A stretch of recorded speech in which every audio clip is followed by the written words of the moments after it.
TELDE-DUET, Teleeducación para el Desarrollo, Dirección Universitaria de Educación a Distancia.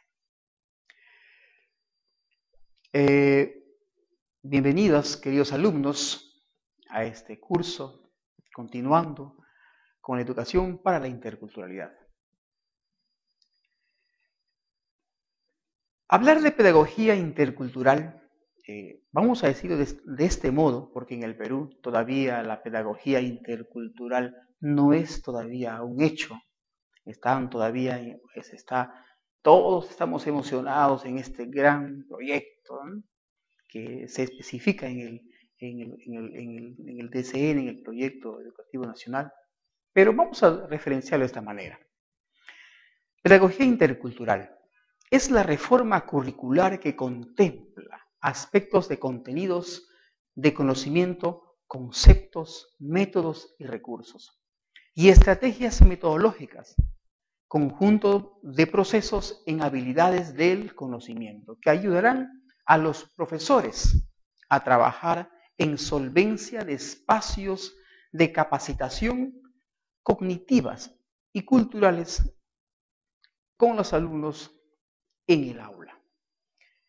En este sentido, pedagogía intercultural en el Perú es un ideal, ¿verdad? Es un ideal que se pretenderíamos que esto fuera así. Con la ayuda de ustedes y de todos, algún día alcancemos esta gran intención para nuestra educación del Perú. En este módulo 4, tenemos pautas pedagógicas en el tratamiento de la interculturalidad. Unidad de aprendizaje tenemos perspectivas de la interculturalidad en la educación, el maestro en la educación intercultural y consideraciones de la educación intercultural en el aula y materiales. Cuando hablamos de perspectivas de la interculturalidad en la educación, queremos proyectarnos de esta manera, desde la visión didáctica, cómo nosotros podemos mejorar esa enseñanza-aprendizaje a nuestra comunidad. El maestro en la educación intercultural es cómo va a trabajar con la diversidad cultural para poder dar un producto de calidad, de eficacia y de efectividad en las respuestas a nuestras necesidades. Y consideraciones en la educación intercultural en el aula y materiales vendría a ser pues toda esa relación de necesidades para poder hacer nuestra gestión con los que vienen de afuera en busca de sus necesidades y poderlos negociar las problemáticas, de esa manera salir satisfechos en ambos lados. Nos vamos a hacer una pregunta. ¿Por qué la necesidad de cambios en las prácticas pedagógicas? Vamos a partir de algo, vamos a partir del profesor. Recordemos así, y hay que vernos conscientemente así. Eso es la realidad de hoy, los docentes de ahora, por más que queremos negar, es una realidad. Tenemos doble currícula. Soy profesor, en mi casa mi currículo es como persona y como profesional. Como persona es mi familia, ¿verdad? En tu familia eres más importante que en la escuela. Muchas veces, ¿por qué digo eso? Y siempre he reflexionado acerca de esto. Que muchas veces los docentes dicen, ya son la 1, ya termino mis clases, me voy a mi casa. Deja de ser profesor. Cuando estás preocupado en tus labores, hoy tienes que ir a trabajar. Deja de ser parte de la familia, de tu hogar. Te vas al trabajo porque te concentras con tus alumnos, te emocionas, trabajas constantemente.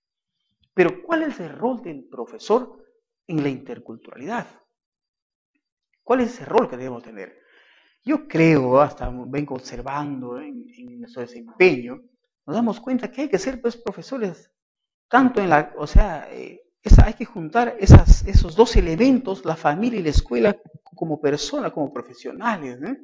Porque no tiene sentido ser profesores solamente por momentos, hay que ser profesores permanentes, hay que ser que siempre nos estén necesitando en la comunidad, llegar a alcanzar un día a ser grandes maestros. que con una sonrisa podemos salvar tu problema, ¿no? Muchas veces realmente es un gran problema en estos tiempos. Soy profesor hasta la 1 y voy a mi casa, ¿no?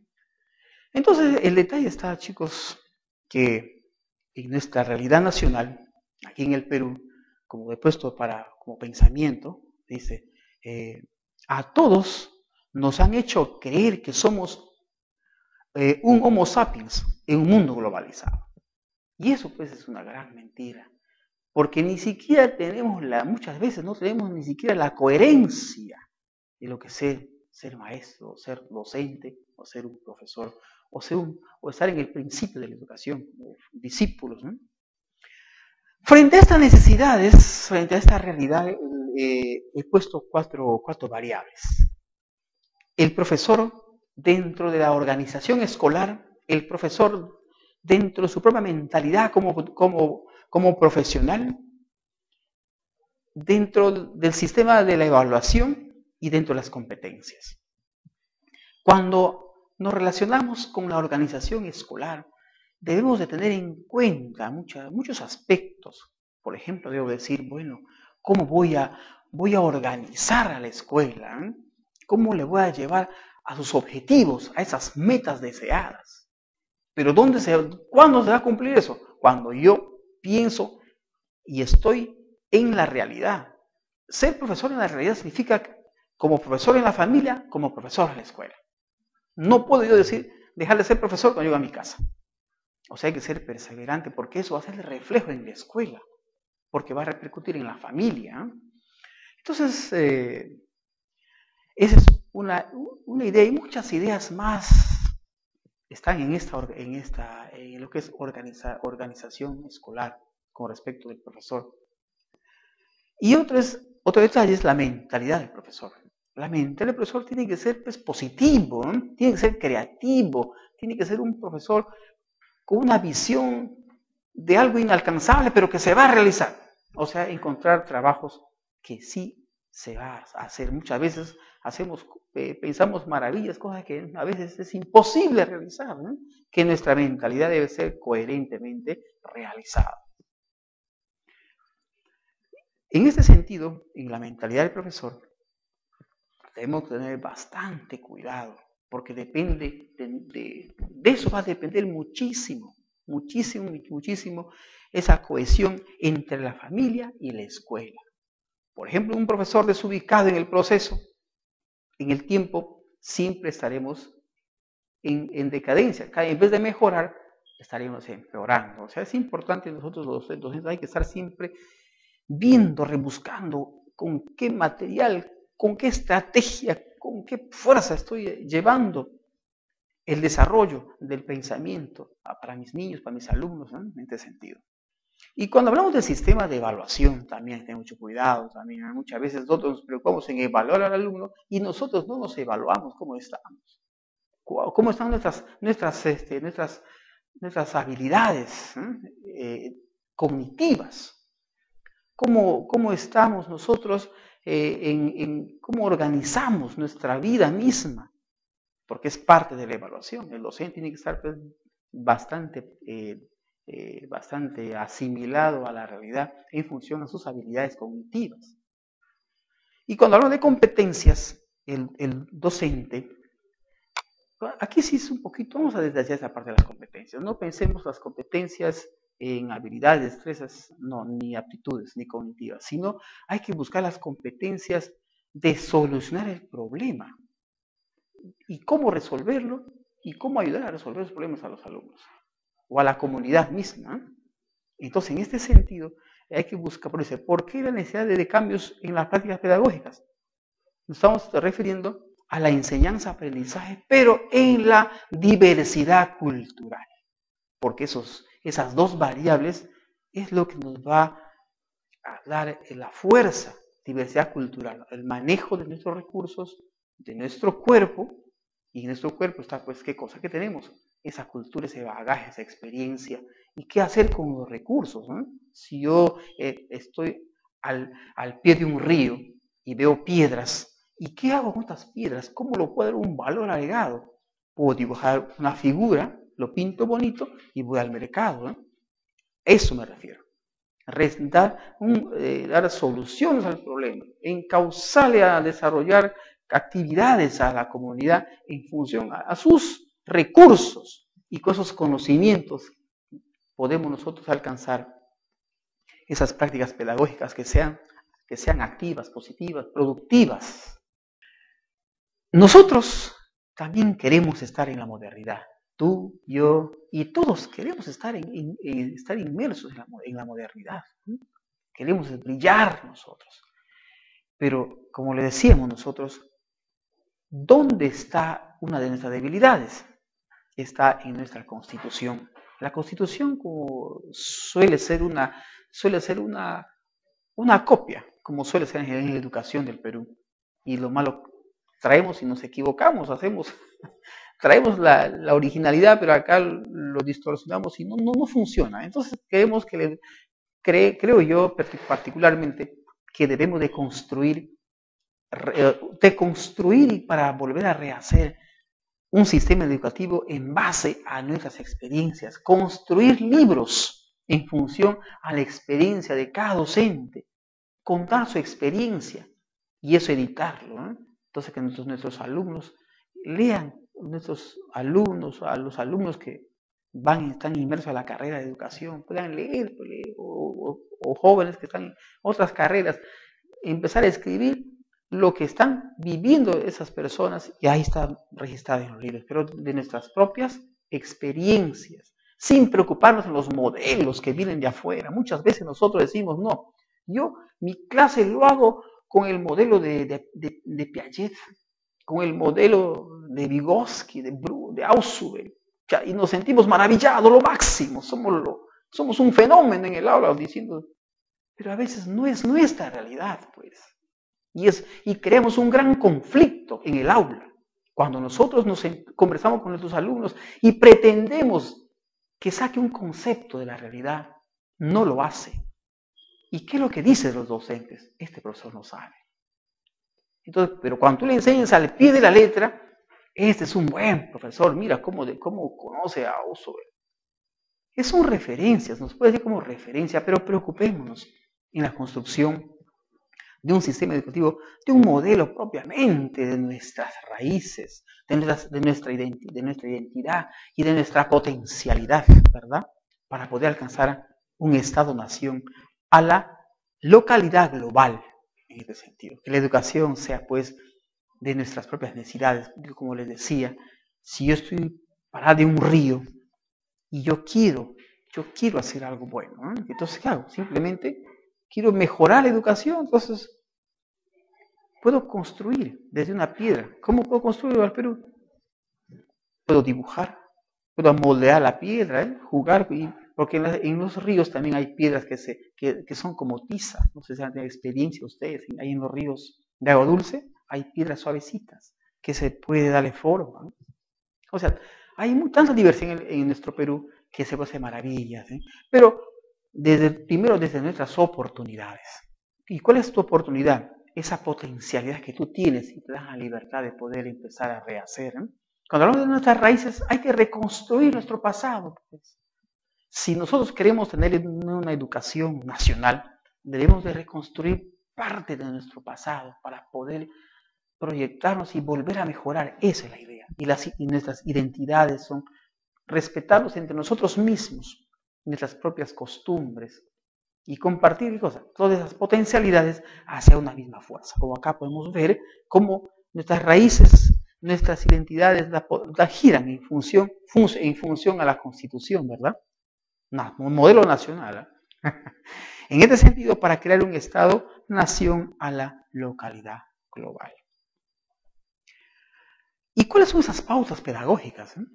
Tenemos acá construir identidad personal, valores. Construir identidad personal. O sea, construyamos, pues. Construir significa muchas veces al niño, formar en valores. Muchas veces en estos tiempos ya no hay una educación en valores. Sigue siendo instructivo. A los niños lo instruimos. ¿Sabes qué? Vas a pintar así. Vas a hacer así. Esa es instrucción. Entonces, no hay una identidad. La identidad es propiamente natural. Cómo él lo resuelve, lo hace, y lo va guiando. A ver, te pasaste esa línea, por acá, dale otro, vaya corrigiendo ese orden. Eso. Entonces, creando en valores. Desarrollar capacidades para el diálogo, que no tenemos la capacidad. Nuestros niños de ahora cada vez más están perdiendo esa capacidad de un diálogo coherente. Hablan, pero no hablan coherentemente. ¿Por qué? Porque estamos en una situación de problemas, de tensiones, y estamos preocupando más bien en otras cosas que en mejorar nuestra forma de vivir mejor en nuestras propias familias, ¿no? Desarrollar capacidades para la negociación a nuestros hijos, a nuestras familias, sobrinos. No damos la oportunidad ni siquiera de escucharlo, porque es menor de edad, porque es muy chiquito. Él no tiene palabra ni voz ni voto. Dale la oportunidad. Construyamos ya desde ahora estas pautas pedagógicas a mejorar la convivencia en la familia, y si la familia mejora, mejora el país, ¿no? Construir una localidad plural. Aprendamos a vivir con todos.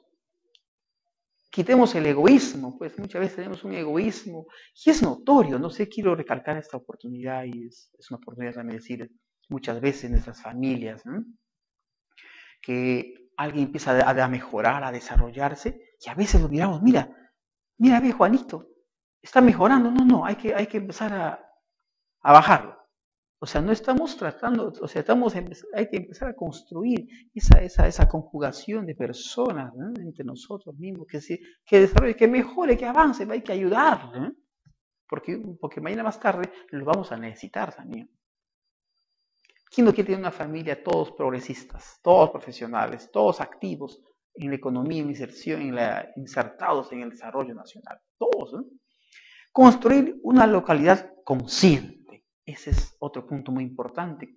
La conciencia es el primer camino al desarrollo.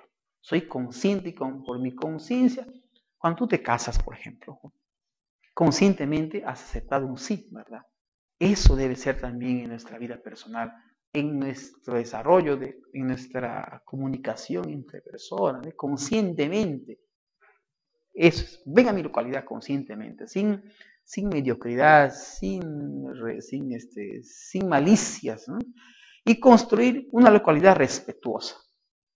Muchas veces no nos respetamos a sí mismos y vamos perdiendo la moral, y al perder la moral se vuelve pues una localidad sin dueño, ¿verdad? O sea, es lo que quieren, ¿eh? Imagina cómo está el Perú. ¿Cómo es el Perú? Estamos sin comentarios, ¿no? Construir una localidad de igualdad de posibilidades. Siempre busquemos desde los profesores hacia los alumnos, hacia la familia, dar siempre posibilidades, ¿no? Porque uno a veces en las aulas, muchas veces nosotros cortamos a nuestros alumnos, porque yo soy tal, y el alumno que está siempre así, ¿sí? Entonces, no le das esa igualdad, esa posibilidad de poder tener ese roce, por lo menos, de confianza. ¿Y qué es lo que pasa en el Perú? Damos confianza a los alumnos y lo primero que los alumnos empiezan a confundirse con esa confianza con agresividad muchas veces.